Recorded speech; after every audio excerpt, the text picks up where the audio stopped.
Hi everyone.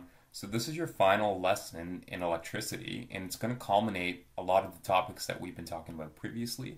And now we're going to get into practicing how to draw and set up circuits. So we've been talking about circuits in previous lessons because a lot of those concepts of resistance and potential difference and current actually apply to circuit setups. So now that we understand how to calculate those, we can talk about how to set up and draw circuits or electrical circuits. So again, a simple circuit needs a couple of components. You need to have a cell or a battery, and you're going to have some sort of electrical load like a light bulb to see that output. Okay, and we can see it's connected by wires, and we know that our cells or batteries all have a positive and negative terminal so that we can get current flowing through this simple setup.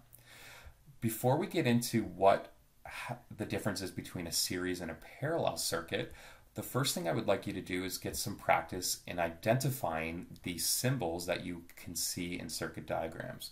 So instead of drawing setups like this, because people who are artistically challenged like myself, this would be very difficult to draw, we use more simple symbols to actually represent different parameters in a circuit. So again, if you use the textbook resource at the top here and open it up to page 457, you'll find this chart that can help you do that. So we can see things like your simple connecting wires, a switch, which you can see if it's open would be on, and when this is closed that would represent it being off, resistors, batteries, and so on. So the first thing I would like you to do is use this table right here to fill in this chart, because that'll help you then be able to draw and identify different aspects of circuits. The next part of this lesson is looking at the difference between a series circuit and a parallel circuit. Series circuits are very simple. As I've bolded and underlined here, a series circuit has only one path. So you can see the electrons can only flow in one direction. And now, even though this is more simpler, there is a disadvantage, and that's outlined right here. So it says adding more devices will cause the overall resistance to decrease. And if the load breaks at one point, so if one of these loads or light bulbs were to break, the whole circuit shuts down.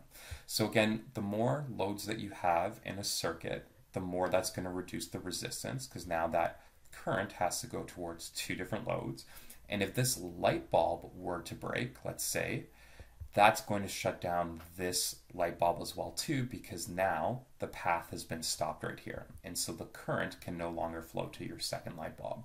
And so if you think about this and in relation to Christmas lights, so the Christmas lights, you might have hundreds that are set up around your house. If they were set up in a series circuit, and let's say you had 500 light bulbs, if one of those light bulbs broke, the other 499 would also shut off. And so it becomes a big disadvantage to use a series circuit. So most of the time instead, we would use a parallel circuit. And you'll see that for most of the things that are set up in your house. And so in a parallel circuit, you can see now there's more than one path. So that if this light bulb were to break, you can have the current bypass this and still be able to flow to the other loads or light bulbs in that circuit. And so if you think about in relation to your house, let's say this was your toaster and this was your fridge. If the outlet for your toaster were to break, the toaster is going to shut off, but you can still see current can still get to your fridge. And so that's really important, and that's why parallel circuits are used more commonly. Okay, and again, adding more devices here is going to cause the overall resistance to decrease, and so current would increase in this case. So parallel circuits are more advantageous in this case. Again, if you would like a more in-depth illustration of what these look like, then you can watch this video here. But what we're going to get into now is how to actually draw these circuits. And so I'll do the first one for you. The first part is just really simple diagrams, and then one of the first things you want to identify is that if it's a series or parallel circuit. And then down here you have some descriptions, and you're going to use those descriptions to draw your circuit.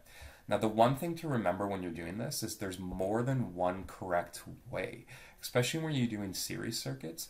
Things can be organized in many different, it doesn't really matter the order that you put things in. So I'm going to do a little, yeah, I guess we'll do this one first. So I like to start with the battery or the cell, and that is represented by these two parallel lines.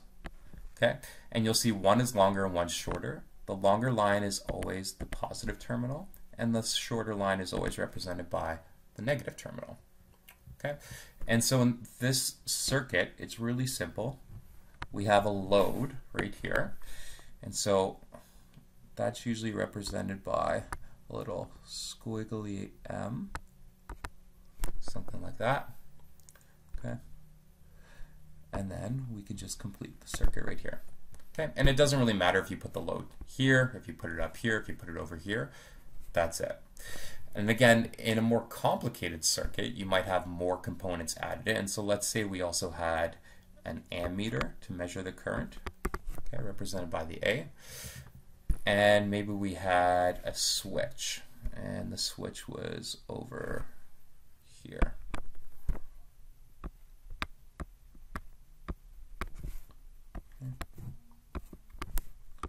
So that's one way to draw it, but I could also redraw the circuit, and my switch could be over here. My ammeter could be here, and maybe I'm really bad at drawing the loads. And so you could have it here. Same exact circuit, just drawn in different orders. Okay, but for this example, it's much more simplistic, and all we have is the one load and the one cell, and so that's all you have to do there. So I want you to practice that, and again, when you see these two different paths, that is going to symbolize that you're in a parallel circuit now. And so you'll see different things outlined here that it's adding you to, telling you to include. So you can see in B, for example, you have 3 bulbs in parallel. You have a battery, a switch, and that's only controlling the middle bulb.